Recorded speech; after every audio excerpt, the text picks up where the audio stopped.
quarterback, and that is the team to watch. Facts. Them and the Detroit Lions. Detroit Lions, The- 11 wins. Whoa! Wait a second. Hey, hold on, Vinny. You had me there. I agree with almost every word you said until you said 11 wins. Now tuned into the greatest.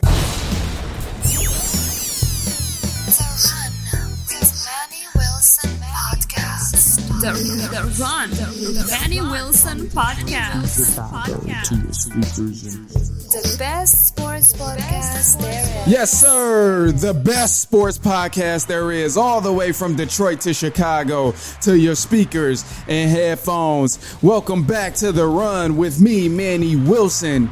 Man, we got a great episode for you today on August 11th, 2022. Now, I'm doing something today. I need to tell you right now, I'm doing something today that I don't do very often. Now, look, let me tell you, let me bring it down just a little bit, because usually I never talk about the Detroit Lions, but I'm bringing them up just for a second today. So, I think the Lions might actually get about 6 or 7 games, and that's me being very, very generous. So 6 or 7 games with the Lions, maybe a 6-11 record finishing. And again, I'm being kind of generous. I guess I woke up extremely happy this morning. So I don't know what it is, but believe it or not, I've never really been a Lions fan, although that's the hometown team.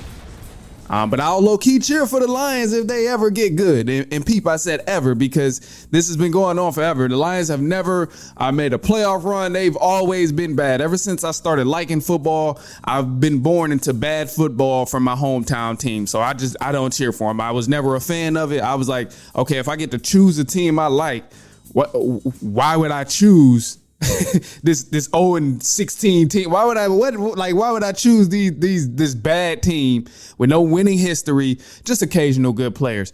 But anyway, that's besides the point, because Lions, they got the football series Hard Knocks. And I don't know if you've been watching that at all. I watched a couple little clips and stuff like that, but I'm not impressed. Not impressed by the hard work and the cool football shots that they show to kind of hype this thing up and make it seem like, oh yeah, the Lions are going to be legit this year. I've been living too close to this team my entire life, so I know exactly what they're capable of. This is the same little trick that they've been doing for the last 30 years, and probably even longer than that. They get you hyped before the season. They say, oh yeah, the Lions going to be sweet this year. They got him. They got this coach. They got this going on. Oh, they got the new playbook. They got this running. No. And you know what they do? They finish 3-13. That's what they do. Or even better, they finish 4-14. They don't finish and do anything in the season, ultimately. But I will say, look, I'm not going to dog the Lions too much, because obviously, you know, they're changing things. The biggest change that we've needed to see over the years was for the damn Fords to sell the team, because clearly they don't give a damn about the Lions' progress. Anytime your team is bad for 30, 50 years, whatever the case is, however long they've been bad, it's a problem. It's a goddamn problem when your team has been stinking it up for that long and nothing is changing, and from head to toe, everything needs to be cleared out. But anyway, that's another story.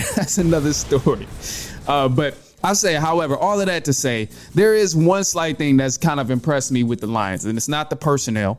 It's not the play, and it's not necessarily the playbook or the schemes, the people, the stars, none of that stuff. What's really impressed me is head coach Dan Campbell. And I say Dan Campbell strictly for the fact that he kept his team motivated last year when they were terrible, losing week after week after week. And some of these games were close losses, meaning they lost within about 6 points for a couple of these games in situations that they just could not help, and you couldn't do anything about it.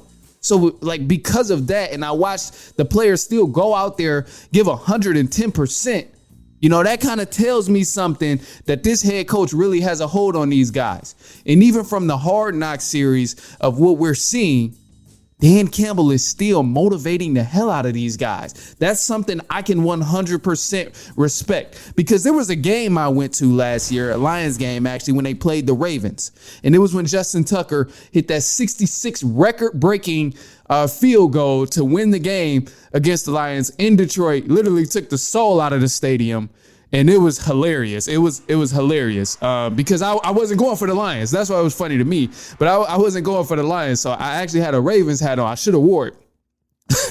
But I wasn't going for the Lions. So it just made it that much better. But it was just a situation where you can't really do much about. That's the whole reason I bring that up, because if Justin Tucker is going to make a 66-yard field goal, or if somebody's making these insane type of plays to win the ball game, what can you do about that? So I don't know. I say Hard Knocks is going to be cool, though. I like what I see so far.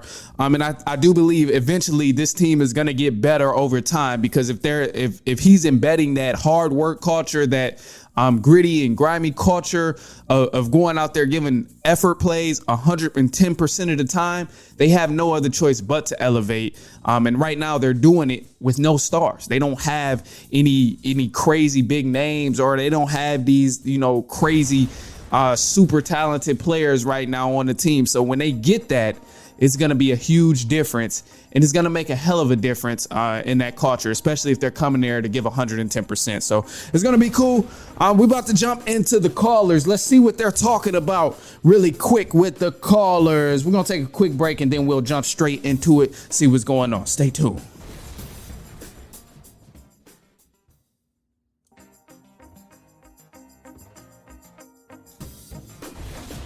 Yes, sir. Okay. Yeah, man. So let's jump straight into the callers. So the question here for the callers, to kind of give some sort of gauge of what we're going to be talking about. And the question was, what team is your must-watch team in the NFL this season? And again, you can always call in at 219-413-9405, and we'll play back your voicemail here on the show. So what team is your must-watch team in the NFL? Let's hear it. The first caller. Let's see what he's talking about.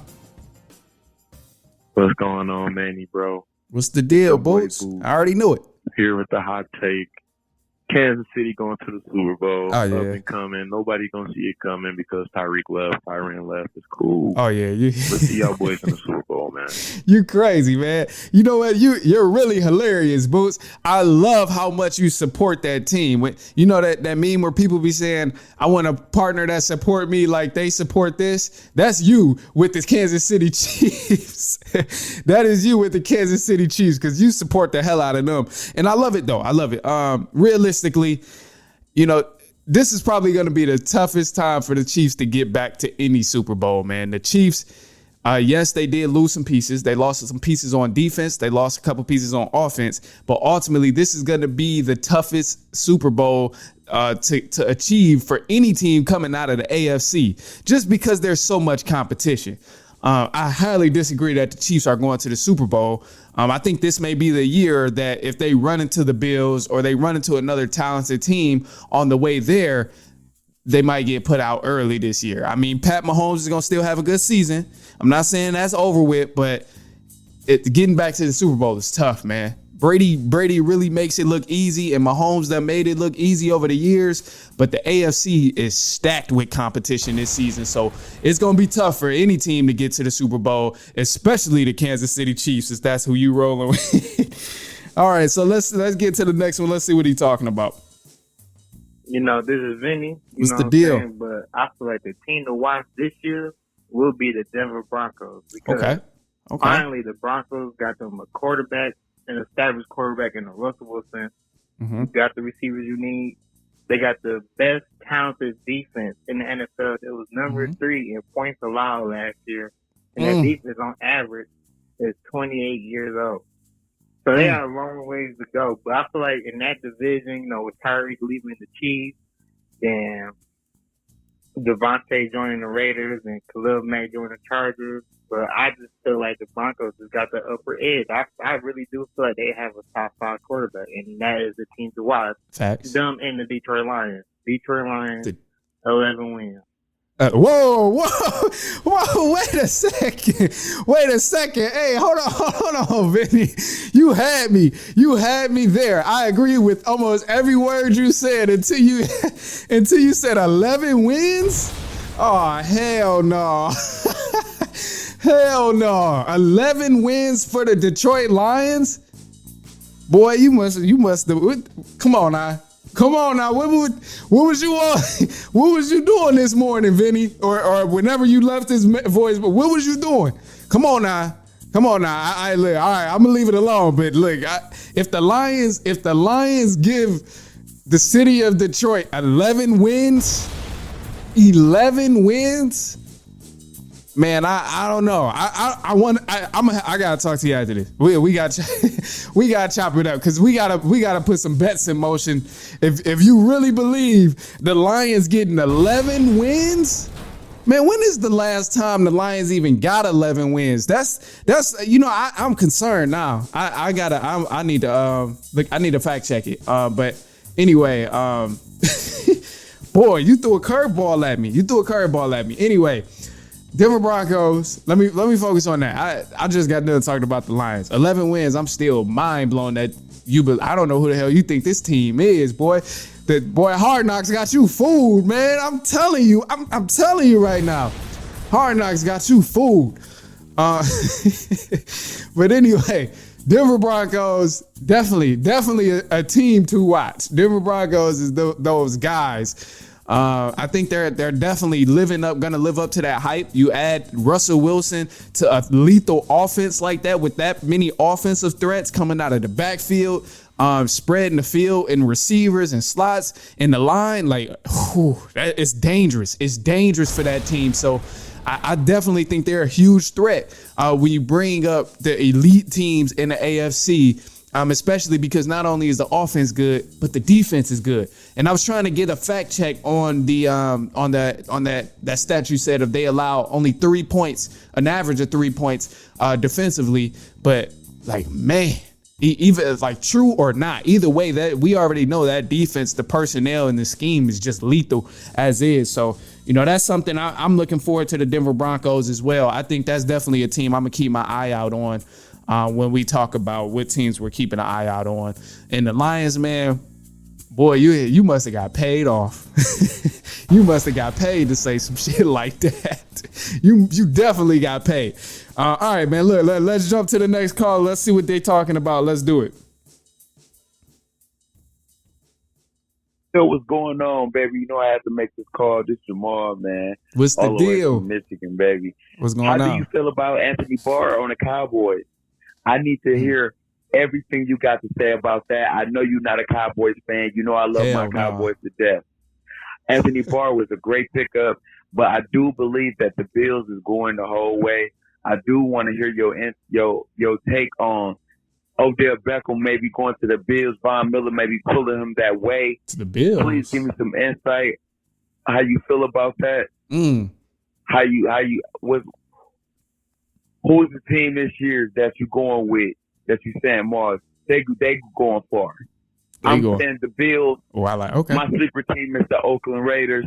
Tom Brady would not be going all the way. I said it here first, baby. Thank you. Okay, so Brady's not going all the way according to y'all. Okay, I don't know when the hell y'all gonna learn. First, I gotta address that last thing first. Y'all dropping bombs on me today. I love it. That's why we dropping bombs.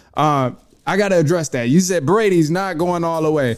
When are y'all going to stop counting Brady out, bro? Hasn't he proved he's the GOAT already? Every year after year, we say, Brady ain't doing nothing. Brady ain't doing shit this year. Brady ain't doing this. He ain't doing that. And what does he do? He goes on a run, and if not, he goes to the Super Bowl and wins. Come on, man. All right, look, that's enough.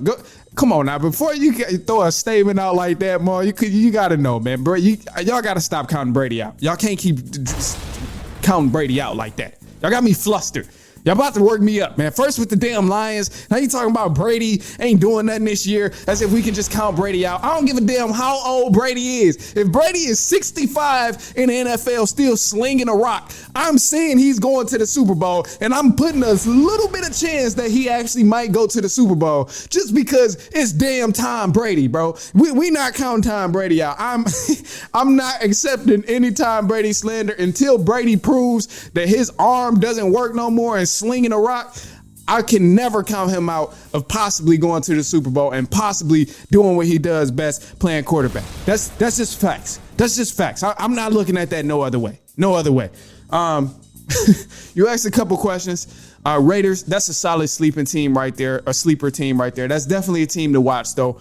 They got the new addition with Devontae Adams. I like that offense right now. A lot of weight is on Derek Carr's shoulder because he got a lot of help. So he definitely has to show up and make something happen with that type of offense. Another team for me that I believe, that was another question of yours. What team do I think is a team to watch? I would say the Bills. I think they are a good team. We definitely have to keep an eye out for the Bills. I'm hoping they actually get past that hump they've been losing at for the last 2 years. They lost to the Chiefs on 2 consecutive years.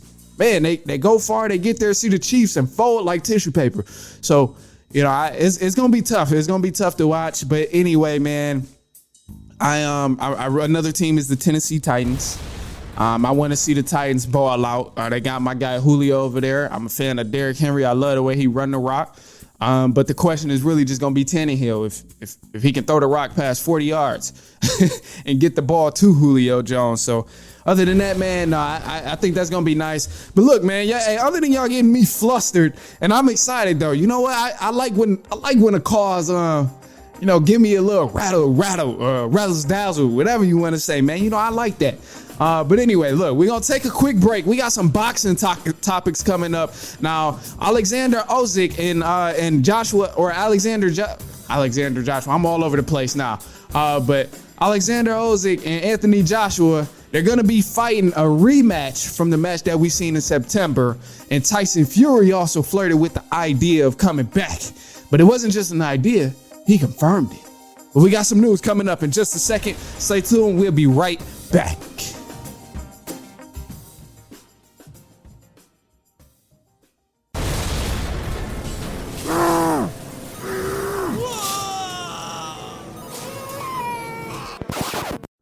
Now, just because you're busy doesn't mean you got to be stressed.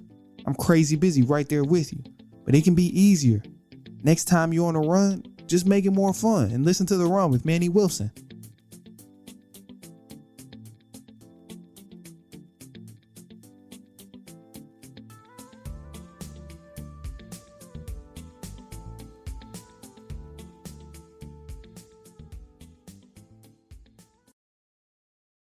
Now tuned into the greatest. The Run with Manny Wilson podcast. The Run, the Manny Wilson podcast. The best sports podcast there is. What's up, everybody? Welcome back to The Run with me, Manny Wilson. Yeah, I got news for you, but I still can't believe this shit, man. I can't believe I can't believe the content that y'all was just dropping on me in the voicemail. I'm really mind blown still. This man said the Lions is winning 11 games. 11 games for the Lions, bro? Come on now. All right, look, I'm gonna drop it. I'm gonna drop it. Let's get into the news. So to kick it off, man, Roger Goodell, the NFL commissioner, says evidence calls for at least a full year suspension for quarterback Deshaun Watson regarding his 25 civil lawsuits of sexual assault. Now, before the NFL decided to take another look at this, Watson was previously suspended for only 6 games despite having 25 civil lawsuits of sexual assault. And now to put this in perspective a little bit, it's 100% well-deserved. And this is actually still pretty light for a person with 25 sexual assault cases going on right now with Deshaun Watson, regardless of the position.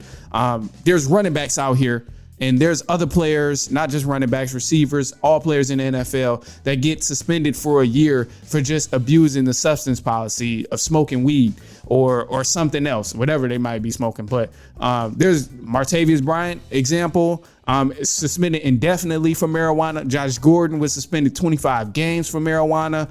Darren Waller was suspended 16 games for substance abuse. So, this is still really a light sentence when you talk about a person with 25 sexual assault cases going on right now and still being able to play in the NFL only after 1 year. So that's something that's crazy right there with Deshaun Watson going on. The Cleveland Browns, as mentioned, you got to go back and listen to that take I mentioned on the Cleveland Browns because I did touch on that briefly, but it was prior to he actually had the suspension. Now, Tyson Fury, the Gypsy King, recently announced that he will be making his return to the boxing ring after retiring less than 3 months ago. Now, he already called out Derek Chisora and to fight a trilogy, although he's already beat him twice. And even better, he called out the winner of the Usyk and Joshua rematch.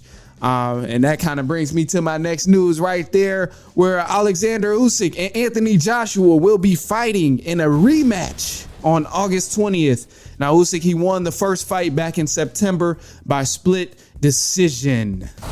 So, it's crazy, man. A lot of times, us as guys and us as people in general, because women do it too, we're just terrified to admit that somebody is better.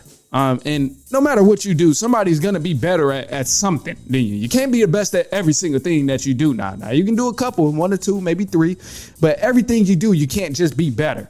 Like Charles Barkley, he said he thought he was the best player in the NBA until he played Michael Jordan in the finals and realized, like, damn, this dude, Michael Jordan, he's really the shit. He's better than me.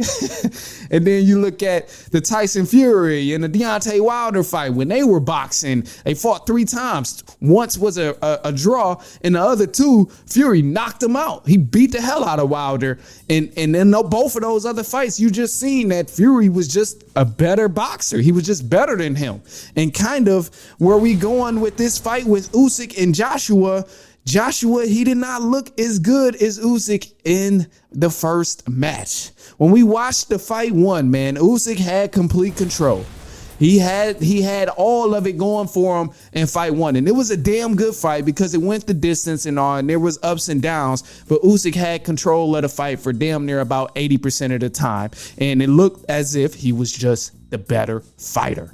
Now, Usyk, he did his thing. And some of the things I really liked about him and that confirmed things for me when he fought Joshua is that, one, his mechanics are definitely sharper than what Joshua's are. He's more technical. And it looked like he outsmarted him in the ring when he was fighting against Joshua. And not only did he outsmart him, but there's a couple things that Joshua needs to change as well if he wants to even win this fight here, because a lot of time I seen Usyk work with the room that was given to him, and he really got there and gave Joshua the business. But that can't be done. That can't keep happening for Joshua if he wants to actually win in this rematch or make it even better, because I think anything is possible, obviously. I personally believe Usyk is going to win the fight. And I think he's the more skilled fighter when you talk about the mechanics and you talk about the elusiveness and the IQ when you're actually in the ring. But Joshua still has a chance. Some of the things he has to correct is, one, he has to be 100% more aggressive. Going in there fighting a smaller fighter because he has the height advantage. He has the weight advantage. He has the length advantage. He has to go in the ring and try and damn near bully Usyk, because other than that, he's not going to be able to be quicker. He's not clearly. I think there's an IQ advantage with Usyk and Joshua, but other than that, man, I don't see any other way that Joshua can possibly pull this fight off if not a knockout. And Usyk has already proved to be tough, so he's not going to knock him out. And then it sucks too, because even when you look at the physical aspect, say Joshua does go out there, he gets physical with him. He's kind of trying to bully him around, toss him around a little bit, just be very, very aggressive and physical with him. We've seen Usyk adjust well to when he fought Chisora, because when he fought Chisora, that's the same thing he tried to do. And yes, it gave him a little bit of problems. It made it very tough for him. But ultimately, Usyk did adjust and he pulled off the fight despite Chisora being a very heavy guy, heavier than Joshua, and then being much more physical than what Joshua was in his previous fight. So I think even if Joshua does come out aggressive, trying to pound him and trying to just be more physical and manhandle him, I don't think he'll be able to hang with I don't think he'll be able to hang with him, man. I just don't think he'll be able to hang with Usyk. And it comes to a time, as I mentioned, where somebody's just better. And from what I've seen in his previous fights, Usyk's previous fights, of the way he's adjusted to guys fighting, and his mechanics and the way he boxes, his IQ, his speed, his elusiveness, his counters, his straight jab points, all of those little things matter. And from what I've seen in the past with him till now, and that previous fight that they did in match 1, I think it's all going to carry on to match 2. And it's just better. It's better than what I've seen from Joshua. So, I mean, yes, it's going to be a good fight. I'm hoping for a good fight, but ultimately, Usyk comes out with the win. I definitely see it happening that way.